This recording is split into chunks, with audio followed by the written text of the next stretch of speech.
Teve um... Nossa, 2 anos meu atrás, Deus. Rodrigo, de verdade, a gente tava conversando, fazendo 24 horas, já tava com muito tempo de live falando, mas isso não justifica nada, tá tudo certo.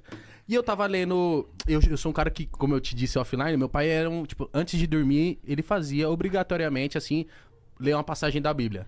Tipo, ler uma página frente e verso, pelo menos. E aí, era o que ele fazia comigo, com a minha irmã ali, antes dele dormir. E depois da massagem dele também, que ele pedia no pé, lê a Bíblia e dorme. E aí... Foi passando, eu já li a Bíblia, eu sei de todas as passagens, aplico coisas pra minha vida, tem coisas que eu olho, tudo bem. Só que eu falei lá, 2 anos atrás, que a gente tava conversando, falaram, Igão, o que você acha da Bíblia? Eu falei assim, eu acho que a Bíblia é um livro de história. Só que eu comparei de uma forma chula com o Chapeuzinho Vermelho. Eu falei assim, é um livro de história assim como o Chapeuzinho Vermelho. Aí cortaram isso, divulgaram, e aí hoje pra internet eu sou satanista, por conta disso. E aí a Fique galera... tranquilo que eu também sou vítima da mesma coisa e eu não tenho a exposição que vocês têm. Não, o Igão teve uma fase que ele virou o Satamém mesmo, mano. Sério. Era vídeos do TikTok. Eu tava aqui no TikTok do Nabu. Igão do Podpah, né, do Satanás. Olha o que ele falou. Eu falei, caralho, mano, tô com ele todo dia. A gente Vocês sabem que mano. esses dias eu A gente tava, crê em Deus, tava cara. conversando com o Alok. E o Alok falando a mesma coisa. Ele me pedindo algumas questões da Bíblia e tudo, falando que ele estava num lugar que ele botou uma pirâmide. Mas pra quê? Aquilo recortaram o negócio da pirâmide, falaram que ele era satanista, Entendi. que era de Nova Illuminati. Era. Uma vez eu tirei uma foto despretensiosa, apenas com a mão aqui, sabe? Brincando, porque antigamente o pessoal tirava muito foto com mão aqui. E como eu fui no museu, eu botei um chapéu lá, eu sou zoador. Eu acho que se um homem não sabe rir de uma boa piada, eu desconfio da Eu religião sou dele. zoador, é muito bom. Eu sou Aí, zoador também, mano. Eu coloquei a mão, e pra quê? Ah, você é... Aí misturaram Illuminati com maçonaria, com não sei o quê, com bode preto, que eu era. Até hoje tem gente Isso falando era uma assim. mãozinha. E aí aqui. o que eu Isso queria era uma explicar pra música. você, porque a gente lê as histórias, e tem muitas histórias que, por exemplo, foi quem que abriu o mar? Moisés. Moisés. Aí tá certo. E aí tem a história lá que Moisés chegou, e aí na Bíblia tá lá escrito que, tipo assim, subiu um paredão de água, e aí eu fico assim na minha cabeça, eu falo assim, eu não creio que tenha sido assim, que ele chegou lá, subiu o paredão de água, abriu o caminho perfeito, os peixes congelou e ele passou. Eu creio que talvez a maré estava baixa e eles passaram. E isso era um milagre pra época, e por que não? E aí eu queria que você me explicasse isso, por exemplo, Davi e Golias realmente existiu? Tinham gigantes? Ou são coisas que são contadas pra também prender a gente na história? Boa. Mais lúdica, Boa. né? É, porque Boa. senão se conta, fala assim, talvez, né? Moisés chegou lá, a maré tava baixa, talvez não tem tanto esse apelo. Entendi. Eu vou responder isso em 3 níveis, só que antes eu quero me desculpar com o público e aproveitar a deixa que eu esqueci, eu ia trazer pra vocês, mas tá a promessa aqui no ar, a galera toda tá ouvindo, tá vendo. Já tá Eu vou dando mandar pelo desculpinha. correio, eu escrevi um livro que o título é O Ceticismo da Fé, porque às vezes é preciso Esse livro duvidar é pra ótimo. crer. Uhum. E eu vou mandar pra vocês aqui. Só pra você entender como é que eu fico à vontade com perguntas, tá bom? Agora, sua pergunta é proposital. Eu vou até potencializá-la mais. Há histórias muito estranhas na Bíblia. Uma virgem que deu à luz a um menino, um Jesus que andou sobre as águas, que... Multiplicou pães. Parece história do X-Men, Sim. né? Ou misturado com DC Comics, alguma coisa assim. Mas vamos lá, nós temos 3 maneiras de responder isso. Letra A, considerar que tudo é um mito mesmo, como você falou. E há acadêmicos que falam que tudo é um mito. Por exemplo, você tem a escola alemã, que tinha um camarada chamado Rudolf Bultmann, que era um dos expoentes, como outros também, Raimaros, que diziam que Jesus era apenas um mito, e eles faziam a diferença entre o Jesus histórico e o Cristo da fé. O Jesus histórico foi um cara como outro qualquer, o Cristo da fé que foi esse Cristo mitologizado que criaram. Então tem essa abordagem. A segunda abordagem que tem é aquela, por exemplo, do homem chamado também alemão, por coincidência, chamado Werner Keller, que escreveu E a Bíblia Tinha Razão. Onde ele fala, não, os milagres aconteceram, mas foi isso. O Mar Vermelho tem uma época que a água fica mais baixa mesmo, eles passaram por ali e tal, e o camarada deu um enfeite, né? Como se eu contasse assim, na hora que eu tava vindo pra cá, um cara ia me assaltar, mas na hora... Não aconteceu isso. Não, né? claro. Na hora que iria me assaltar, passou uma moto correndo e ele correu. Foi isso que aconteceu. Aí um anjo de Deus veio, segurou o cara. Então tem essa segunda interpretação. E tem a terceira, que é a que vê uma historicidade no relato. Eu sou da terceira linha, que eu vejo uma historicidade no relato por várias questões. Letra A. Quando você compara analiticamente o texto da Bíblia com o texto da mitologia do passado, as técnicas não são as mesmas. Porque é É um estilo literário diferente. palavreado que já não se usa hoje. Mesmo pra época. Sim. Porque na época tinha mito. Você tinha as fábulas de Esopo, você tinha a mitologia de Homero, a Hesíodo, que contava as mitologias gregas.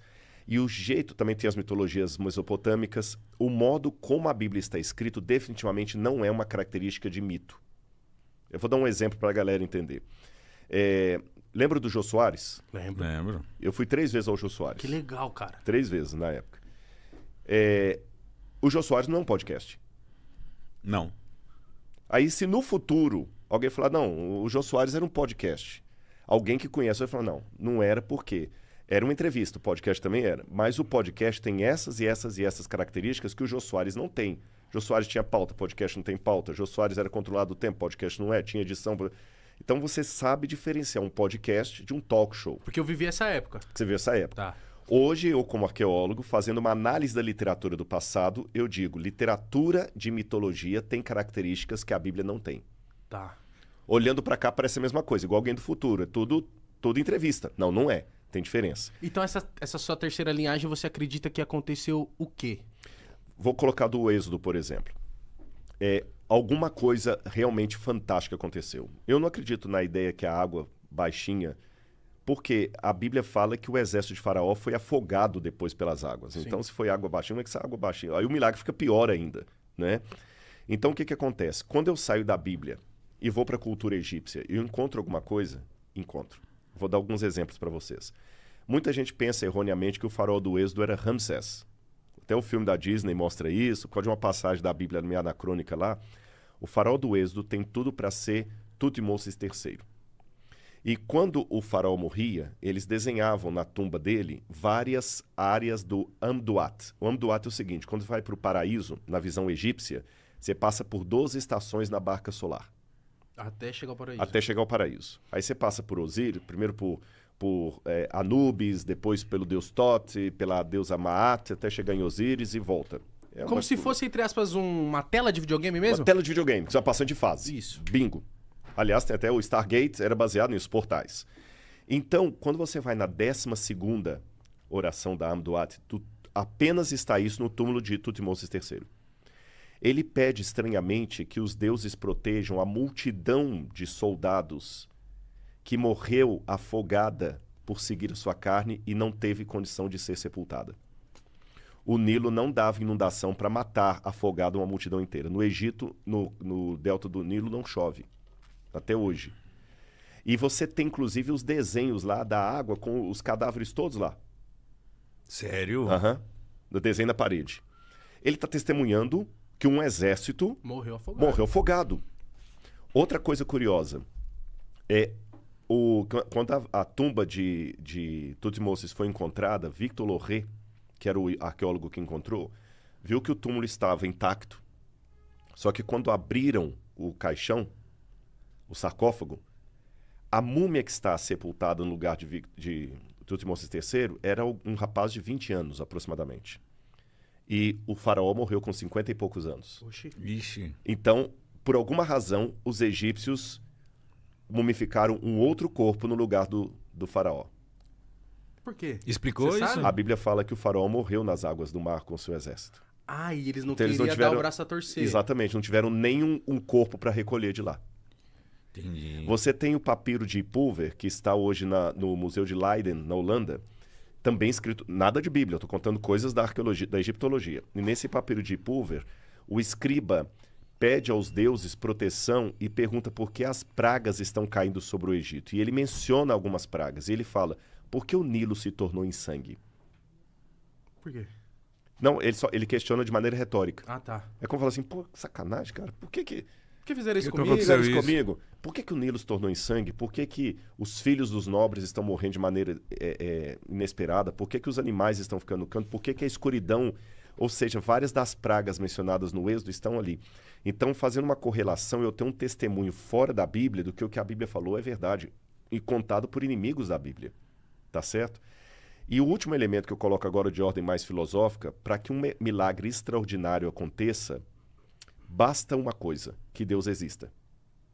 Porque se ele existiu, é possível. Cara, eu acredito que Deus existe porque eu tento ser cético até onde eu consigo. Porque sou muito do ver pra crer, não sei o que, sentir. Só que eu já senti muito a presença de Deus, já frequentei igreja, já frequentei inúmeros lugares também de outras religiões. E sempre me senti bem em todas elas, assim. Só que tinha umas coisinhas que às vezes me fazia... Não sei se era eu que já tava, tipo, com a cabeça muito adolescente. Eu falava alguma coisinha que eu não gostava, já... Então, eu ficava muito me questionando do porquê. E aí, quando eu falei isso, a galera pegou no meu pé pra caramba. Só que não adianta eu vir aqui e falar, pô, eu acredito no que tá escrito.